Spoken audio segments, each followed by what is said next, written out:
Hey everybody, I'm Mike Westendorf. I'm the host of Great Questions, Great Conversations, and we just want to thank you for listening to these podcasts over the last several months. It's been a joy to do these, many of them with Pastor Pete Panitsky. Today's episode is actually part of a follow-up interview that I did with author Hannah Schermerhorn.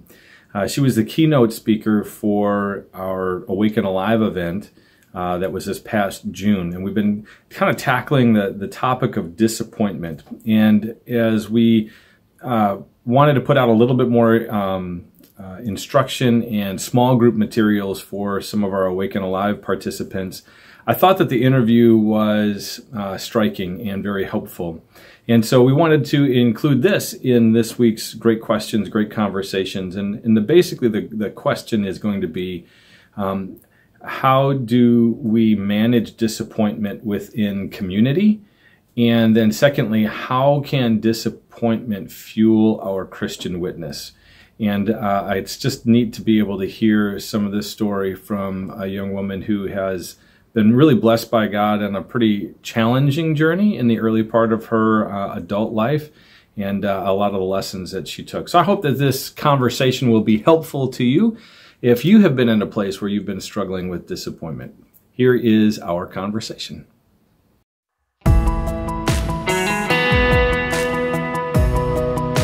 Hi everybody, I am Mike Westendorf. I'm the director of Awake and Alive, and as promised, after our one-day event, we said that we would be talking with Hannah Schermerhorn again about her book, Only a Single Life to Live. So I just want to welcome you back, Hannah. Yeah. Thank you so much for your time with us here this past June. You are a blessing, and I appreciate the vulnerability that you shared. A number of people had said that. I know to me, you'd mentioned it to you too, but just being able to share part of your story and how God is working through disappointments. Yeah. And so for all of you who are listening, we said that as part of this, we wanted to be able to have a next step. To be able to have Hannah talk about a few more of the topics that we didn't have a chance to get to. Yeah. And so we were talking a little bit off air, and I like two of them that we're going to spend a little bit of time with. And for all of you who are listening, our challenge to you is listen intently. Your situation obviously is not mine, it's not Hannah's, but it's disappointment is something that we can all relate to. So as we talk about these topics, maybe jot down some amen moments. Write those down. My kids, when they were younger, they would go like this, and like anytime I heard that, like it's like everybody's like starting. This is good. Yeah, right? yeah.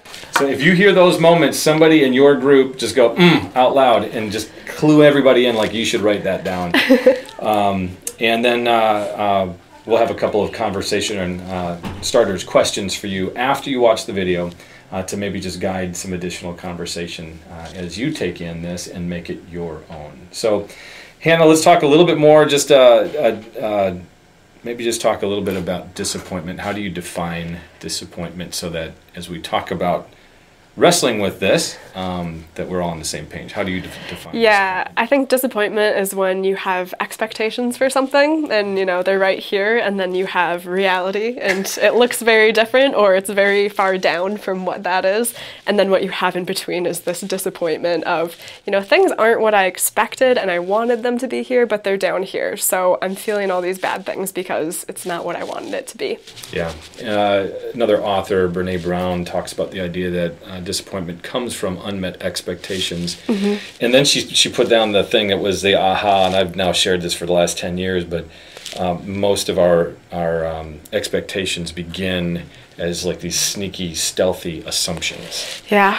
Like assuming something becomes an expectation, and like we don't even recognize it went from, well, I'm assuming to I'm expecting. And now we're standing in the gap of this disappointment. We're like, what is this? Yes. So hopefully that helps. One of the things that you didn't have a chance to talk about was this idea of processing disappointment. within community. So I'd like to turn you loose on that topic. Yeah, so... And any stories that you have. Yeah, sounds good.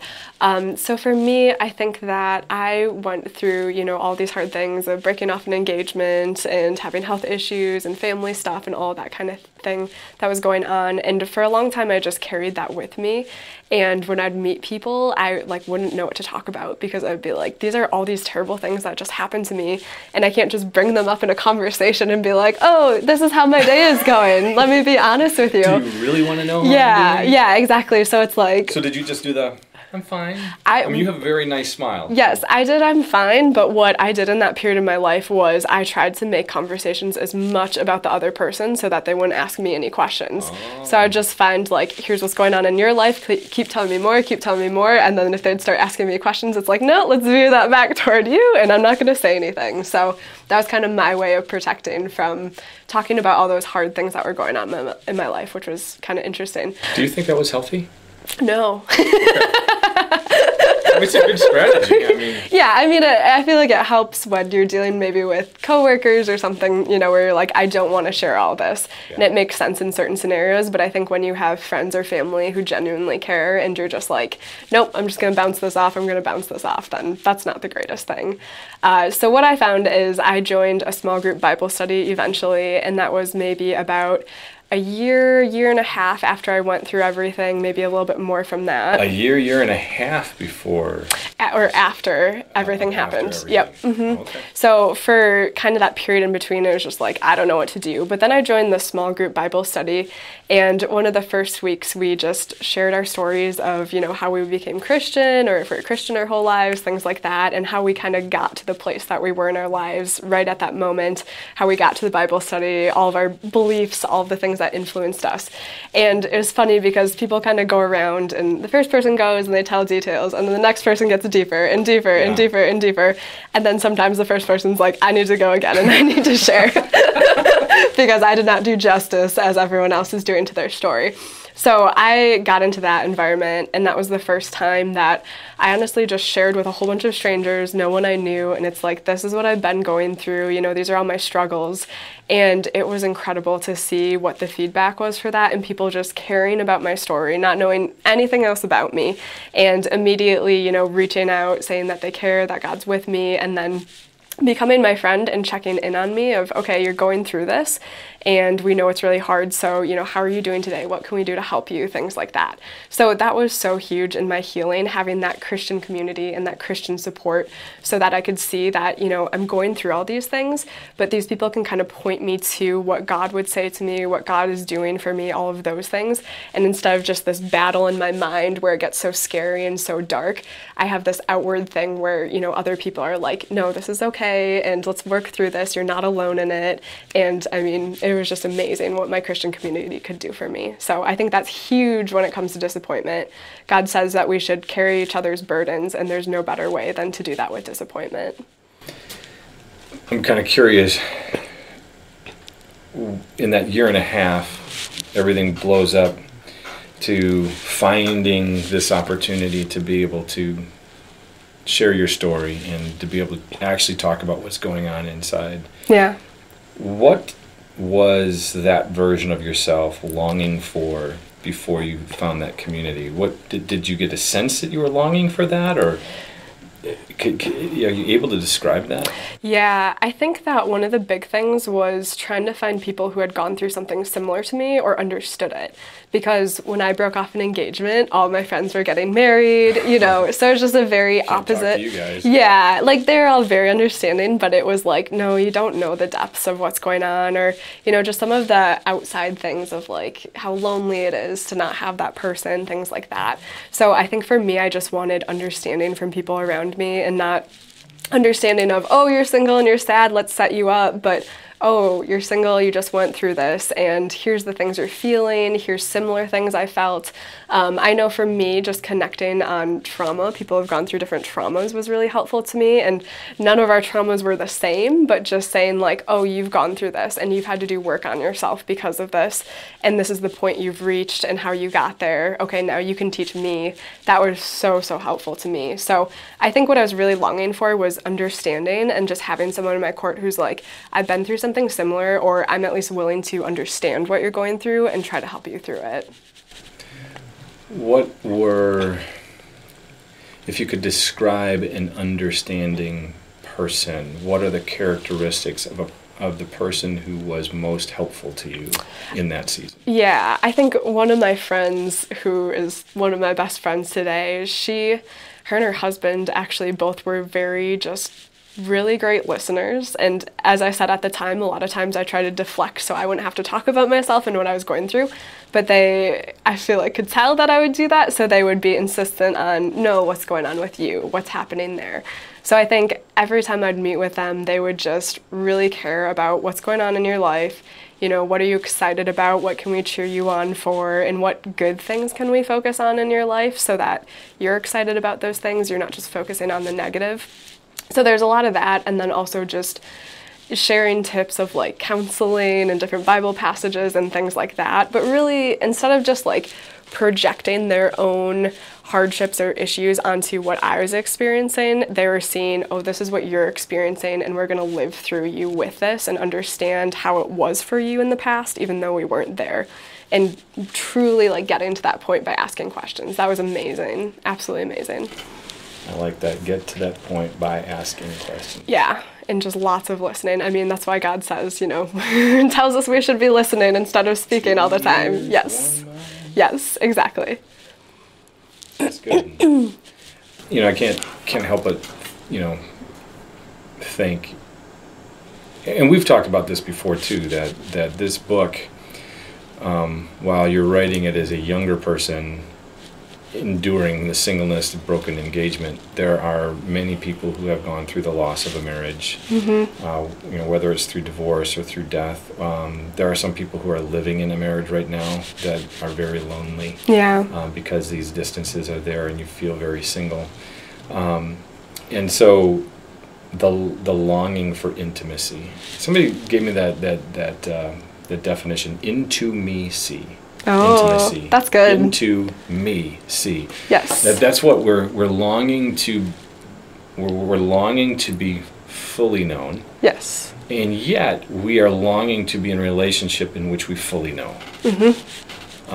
That's the beauty of what God designed before the fall. Yeah. Sin gets in and gets messed with. But when you see beautiful relationships, or if you have them, whether they're friendships, or it might be a spouse relationship, the deepest connectedness you have is when this quite frankly, when it's the spiritual, emotional, physical, sexual intimacy.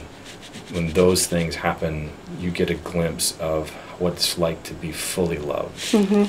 Just a glimpse. Yeah. And an imperfect one at that, but you just start to get a picture. Why did God protect marriage and protect sexuality and protect intimacy? Because we were made for it. Yeah. But when we don't have it, or I assumed it was going to keep going this way, and then all of a sudden it's broken, there's this just huge hole and intimacy. And so I really appreciate you sharing, what does it mean? I was going to ask you, what does it mean to be a great listener? Yeah. But you defined that quite well for us. If there's a question that you would want the viewers, listeners to consider, what would you have them think about on this topic? On this topic, I think two things. I'm going to cheat by picking two. No, go for it. I feel like the first thing is, who in your life can you connect with more and be more vulnerable with, and be able to share those things of what you're going through in an authentic way where, you know, there's not judgment and you can trust them. And I think a lot of times we have those people, but we're too afraid to share with them. I know for me that's happened a few times where, you know, you go months, years, and then you finally tell someone what you're going through, and it's like, man, like they're totally accepting me for what's going on, and it's totally fine. So I think that's the first thing I would think about, is who can I share with what I'm going through. And then I think the second thing is, how can I also be a good listener and be that person for someone else? So maybe you know someone who's going through something, and maybe you can just reach out to them and say, you know, I'm here for you and I'm ready to listen and understand what you're going through. Or if there is someone, I know I've had experiences, and my husband has too, where they're like, oh, I was always friends with you and you weren't very judgmental, so now I'm ready to tell you this stuff and connect on this stuff. So I think just, how can you be a person where people can come to you and be willing to share stuff, and you're going to help them. You're not going to judge them. You're going to be able to show God's love to them. Just working on that is a great thing always. I think it is really important. I just want to affirm that we stand in the tension of those two.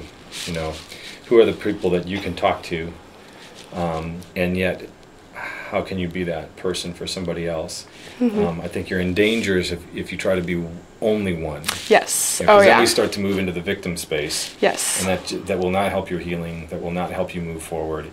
Or we get to the avoidance space, which is what you were sitting for a time until your friends really insisted that you tell your story. And in the balance of that is where some really neat things come. We could say this about the secular world too. Yeah. What role does your Christian faith have in being restored from the disappointment when it comes to this idea of intimacy and creating and crafting community? Why are we suggesting, other than Awaken Alive as a Christian organization, well, why are we suggesting that the Bible, God's Word, is at the foundation of this? Yeah, I know for me, there's no way I could have healed without the Bible and without God's Word, because if you're going through disappointment and you don't have God in there, it's like, this could just happen forever. All these disappointments are meaningless. Who knows why they happened, what's going on. But having disappointment with God in sight is, God has my life under control. He knows what's going to happen to me. He promises he's working everything out for good. So he loves me so much that for some reason he's allowing me to go through this, and I just need to trust him through it. If I didn't have that, I don't know how I would have gotten through anything without being like, okay, God has a plan, and I clearly don't like this plan right now, is how I felt.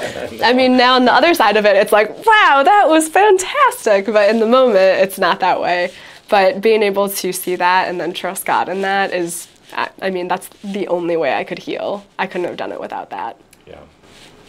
God gives meaning to my disappointment. That disappointment, when you're talking from a Christian context, they come with a promise. And so what are the promises of God that you might consider? That was kind of topic number one that we wanted to grab. But the other one that I'm also excited to just chat a little bit about, I mean, you have a book out of this, but how does disappointment fuel our Christian witness? Yeah, this has been very big for me. I like this one. So what I've seen is that, you know, it's not just Christians who are going through disappointments. It's everyone in the entire world. And whatever you're experiencing, other people have experienced, whether they're Christian or not.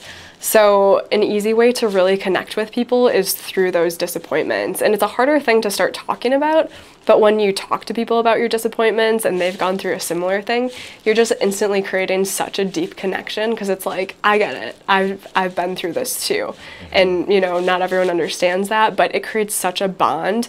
So what I've seen is, you know, I've talked about, okay, I broke off this engagement and all of these things were terrible, and I've had friends go through similar things. Yeah. I've had friends call me and be like, you told me about this years ago, and like this similar thing is happening to me. And they're not Christian friends, but they've seen how I've gone through, you know, breaking off an engagement, and then how I've gotten to basically where I am today, and how I kind of healed from all of those things and how I've moved forward from those things. So when they're calling me, they're like, I'm going through the same thing. How did you deal with this? And that is such a great way to share God with them and be like, no, I couldn't have gotten through this without God, but here's the things that helped me. And maybe it's just the little baby steps of like, here's a Bible passage that helped me. Let's start there.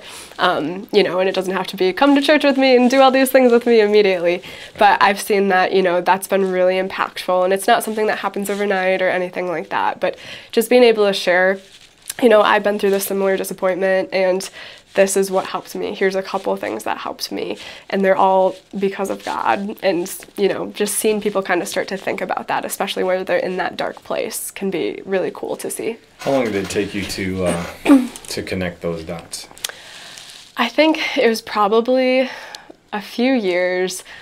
I remember I was flying on a plane for work, and I was sitting next to this lady, and she had just had her husband pass away, and she, you know, had lived a life where she had children, she was married, everything like that, and she was like, so I need to get out there and start dating again. And she was like 60s, 70s maybe. It was pretty crazy.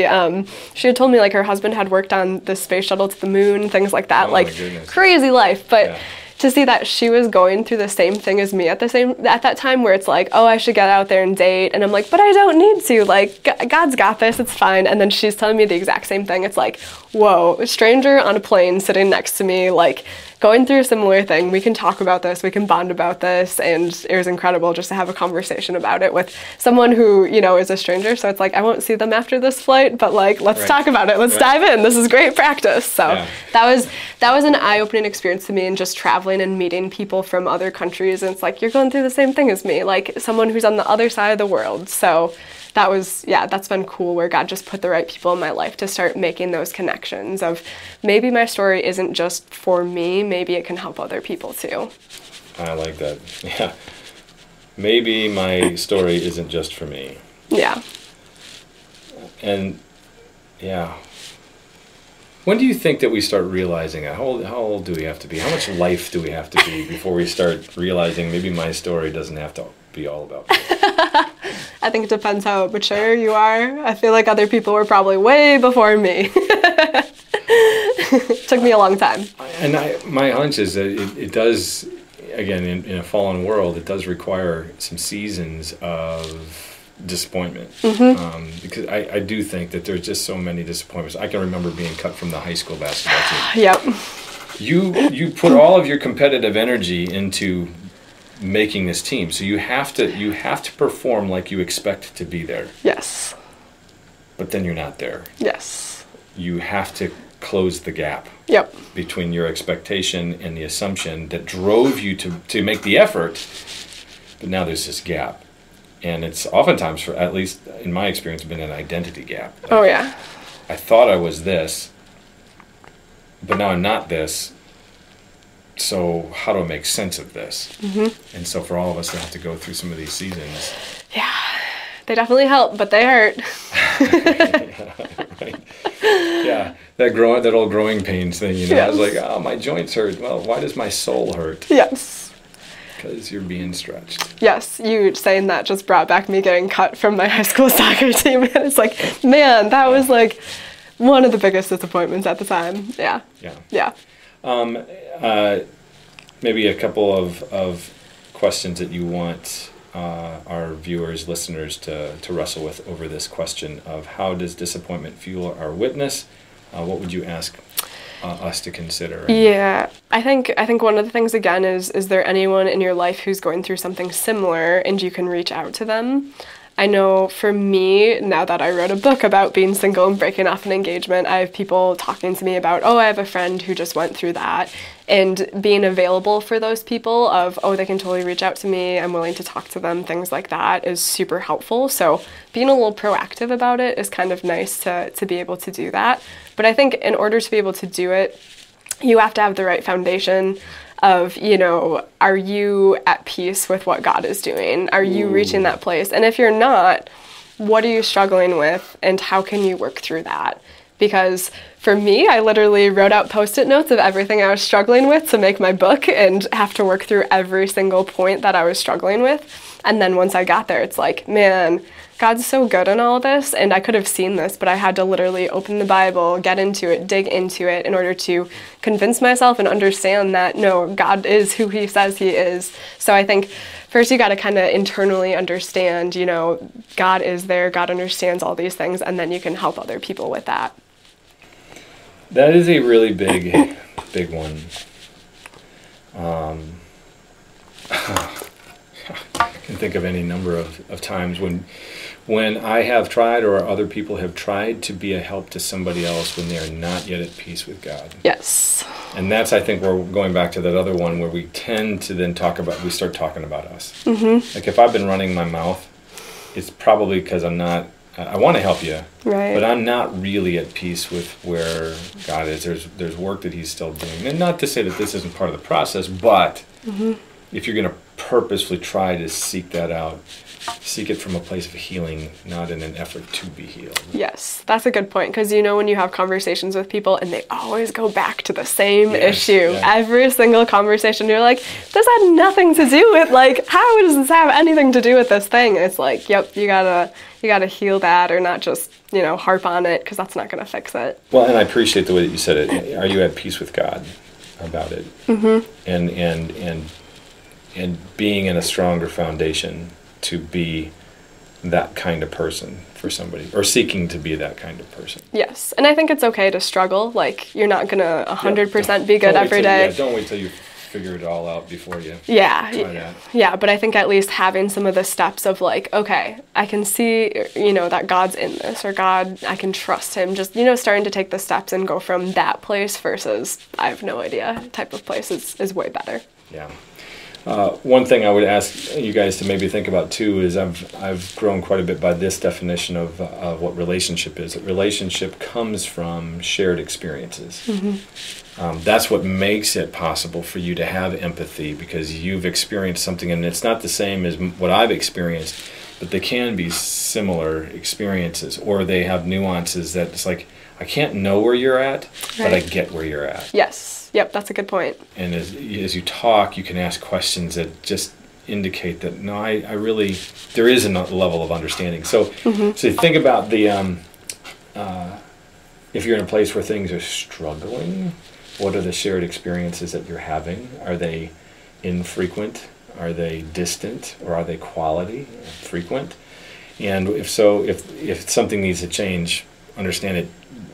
Those shared experiences are the way that drive relationship. Well, what is the foundation of that? That's why I think, going back to what you said about the Christian community, why is having God be a part of it? Yeah. It's the foundation of the relationship. Yes. And if you're built on that, a lot of these other things really can be used by God for healing. Yeah, exactly. Any other closing thoughts before we sign off on this one? I think that's it for now. That's it for now. So if you haven't had a chance to get the book or read it, you can take a look. Where, I guess... Yeah, you can find it on Amazon or pretty much anywhere that books are sold. So it's called A Single Life to Live. And if you want to find too, I have a website, hannahschermerhorn.com, so you can find everything there. I have social media too. So yeah, pretty much any of those places will take you to my book. Yeah, that is awesome. Well, thank you Yes. for being with us. Of course. Like handshake. We're friends. I'll give her a hug later. But, yes. But thank you for spending time with us and diving into this topic. It's a blessing, and we're cheering for you to see what is the next chapter that God will write in and through your life. Yeah. So thank you for being with us. Thank you for having me.